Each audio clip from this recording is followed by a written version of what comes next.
नमस्कार, मी शाहिद खरडकर सह्याद्री समाचारमध्ये आपल्या सर्वांचं स्वागत करतो।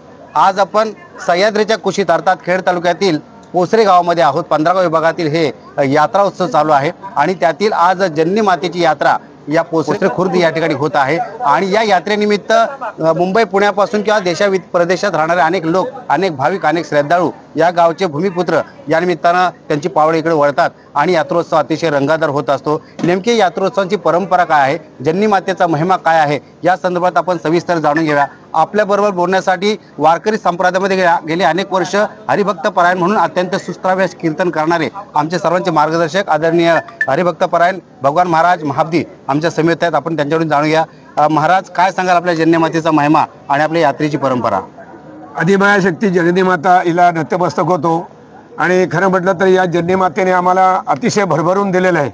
ज्या ज्या गोष्टी आम्ही मागू त्या त्या आम्हाला पुरवण्याचा आणि कल्पतरूप्रमाणे आम्हाला ती जन्नी माता देते। वर्षानुवर्ष आमच्या या गावाची प्रगती होते आणि त्यातच आम्हाला फार मोठा आनंद वाटतो।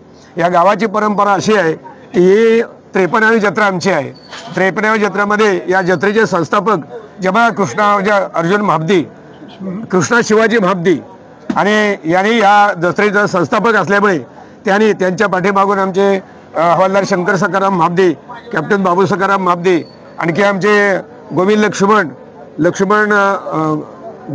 महाब्दी किंवा आमचे हनुमंत शिवाजी महाब्दी, ही सर्व परंपरा किंवा हवालदार गंगाराम आनंदा महाब्दी, धोंडू तुकाराम महाब्दी, अशी ही जी मंडळी आहे ही सर्व, आणि शंकर पांडुरंग महाब्दी, अशी ह्या सर्व 4-5 भावक्या आणि आता नवीन पिढीमध्ये आमचे मोहन शंकर जाधव, ही सर्व मंडळी आम्ही सर्व एका ठिकाणी येऊन आणि इथे मराठाचा काही विषय नसताना सुद्धा सर्व मंडळी एकत्र येऊन आणि या जत्रा उत्सवाचा कार्यक्रम अतिशय प्रेमाने, आनंदाने आणि एकमेकाला सहाय्य करून आणि या जत्रेचा कार्यक्रम आहे ते आज आम्हाला 53 वर्ष झाली। 53 वर्षामध्ये कुठेही कधीही कमी काय पडलेलं नाही, गालबोट लागलेलं नाही आणि अतिशय सुंदर अशी ही आमची जत्रा आम्हाला या ठिकाणी करायला बघायला मिळते।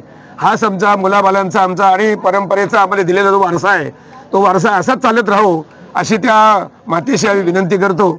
आणि मी माझे महाराज, स्वरूप काय असतं आपल्या यात्रेचं? या यात्रेचं स्वरूप म्हणजे असे की बाहेरच्या गावचे देव येतात, बाहेरच्या गावचे देवच्या त्यांना वेगवेगळे मान ठरलेले आहेत। ओटीचा मान कोणाला, शबेनाचा मान कोणाला, आणि मग त्याच्या पाठीमागून एक आणि सभेनाचा मान फिरत असतो। त्याप्रमाणे आमच्या जत्रेचा जो उत्सव चालू आहे याच्यामध्ये या जी जत्रा आहे ही जत्रा आमच्या धामणगाव महाब्दी पालांडे उतेकर अशी 2-3 गावाची परंपरा अशी असणारी आमची झोलाई माता, ती या जन्ने आम्ही त्या मातेने ही जी जत्रा आहे ती आम्हाला परिपूर्ण करून दिलेली आहे. आणि दुसरी म्हणजे छबिन्याचा जो मान आहे तो आम्ही वावेतर्फे खेड आणि चंडिका माता यांना दिलेला आहे. आणि त्याच्यानंतर मला वाटतं दुसरी माता काय सांगावं झालं, हा चोरणे वरदान माता, ती पण आमच्या जत्रेमध्ये येते. आणि त्याच्यानंतर कुरवल मानाई ही जत्रा ही देवता आमच्या ह्याच्यामध्ये येते, जत्रेमध्ये येते. आणि आमचंच गाव ओसरे बुद्रुक आणि केदारनाथ त्यांचंही या ठिकाणी आगमन होतं.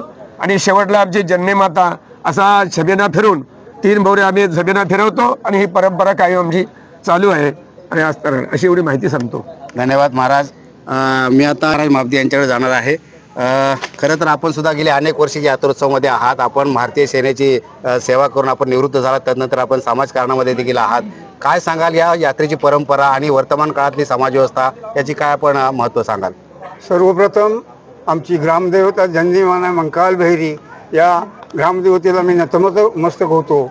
आणि आताच आमच्या महाराजांनी आपल्याला सांगितलेलंच आहे, परंतु मी सांगेन की ही जन्मीमाता खरोखर भरभराट आमच्या गावची केलेली आहे. तिनं आमच्या 4 भावकी आणि आमची संबंधी मंडळी मिळून आम्ही हा गाव चाललो होतो.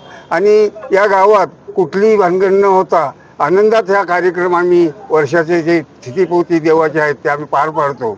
अशाच प्रकारे या जन्मीमातेनं खरोखर या आणि आमच्या वाडवडिलांनी 15 गावात पूर्वजांनी ही यात्रा कशासाठी केल्या ह्याचा खास उद्देश असा आहे की या यात्रेनिमित्त तरी आपण सर्व असणारी 15 गावातील लहान थोर मंडळी, महिला, पुरुष, बाळगोपाळ ही सर्व एक जत्रेच्या निमित्ताने या जत्रेत हजर व्हावं आणि 15 गावच्या येणाऱ्या देवतांचं दर्शन घ्यावं, हेच सर्व आमची परंपरेची भूमिका होती. आणि त्याप्रमाणे आता आमच्या ह्या जत्रेची परंपरा सांगितलेली आहे. या जत्रेमध्ये आमचे संस्थापक MC जमादार कृष्णा शिवाजी महाबदी आणि माझे वडील हवालदार शंकर सकाराम महाबदी यांनी या गावच्या मंडळींना, 4ही भावकीच्या मंडळींना हाताशी धरून आणि त्यांचे विचार घेऊन यांना आपल्या मनावर त्यांचं ह्या गावचा विषय सांगून ही यात्रा तयार केली. आणि आज तीच यात्रा आम्ही लहानपासून बाळगोपाळ आम्ही आता आनंदाने नाचतोय आणि यात्रा ही आनंदात पार पडतोय.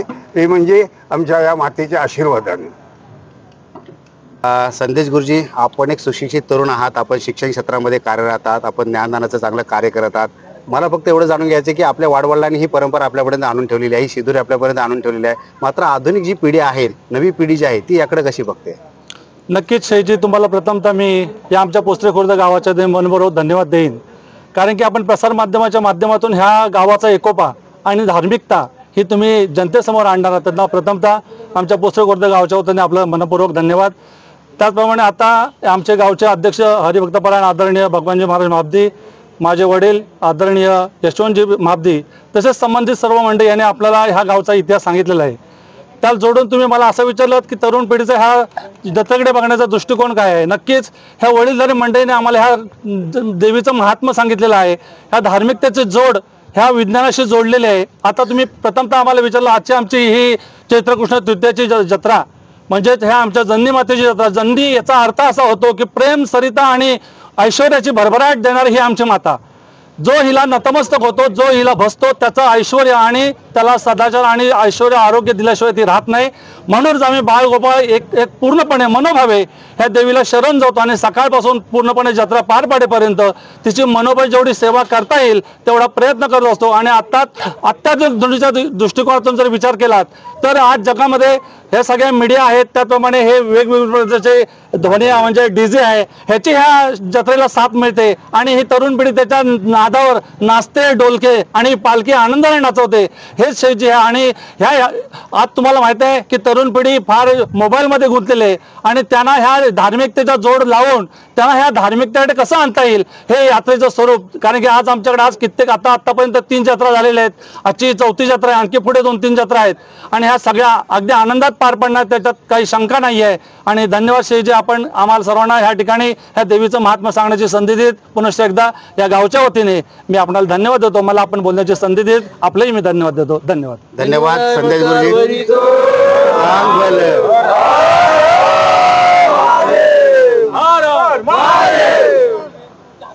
तर हे होते या गावचे. खरं तर ज्यांना ही परंपरा माहिती आहे, याचं महत्त्व माहिती आहे आणि हे जे वैभव आहे, ही वैभवशाली परंपरा जी आहे ती आपण जतन संवर्धन केलं पाहिजे. नव्या पिढीचा स्वीकार केला पाहिजे, कारण हे सांस्कृतिक वैभव आहे, हे जगण्याला आपल्याला आधार देत असतं. या गोष्टी आपल्याला धार्मिक आणि त्याच्यावर आधुनिक गोष्टीची सांगड घालून आपल्याला अनेक गोष्टी प्राप्त करता येतात. याच्यातून बंधुभाव वाढतो, ऋणानुबंध वाढतात. याच्यामध्ये धार्मिक एकात्मता, सामाजिक एकात्मता साधली जाते. आणि ही यात्रा ही केवळ यात्रा नाही, तर याच्यातून एक वेगळा रंग आहे, तो भक्तीचा रंग आहे आणि त्याच्यात मानवतेचा रंग सुद्धा मिसळलेला आहे. आणि यासाठीच ही यात्रा अधिक महत्त्वाची आहे. वाडवडिलांनी अतिशय दूरदृष्टी ठेवून अशा पद्धतीच्या उत्सवांची निर्मिती केली आणि आज आमची तरुण पिढी आणि आमचे जुने जाणते लोक आहेत, ज्यांना खरं तर याचं महिमा माहिती आहे, अशा लोकांच्या मार्गदर्शनाखाली हे सगळं चालू आहे. आणि म्हणून 15 गावामध्ये एक वेगळी परंपरा आहे. आजची 4थी यात्रा आहे, अजून 4 यात्रा, 5 यात्रा अजून, आजची 5वी यात्रा आहे, अजून काही 4 यात्रा शिल्लक आहेत. मात्र ह्या सगळ्या गोष्टी आम्ही बालपणापासून सगळेजण आनंद घेत आलो आणि म्हणून एखाद्या वेळेला यात्रेचा नुसतं आपल्याला बातमी कळली किंवा यात्रा कधी होत आहेत याची उत्सुकता सगळ्यांना लागलेली असते.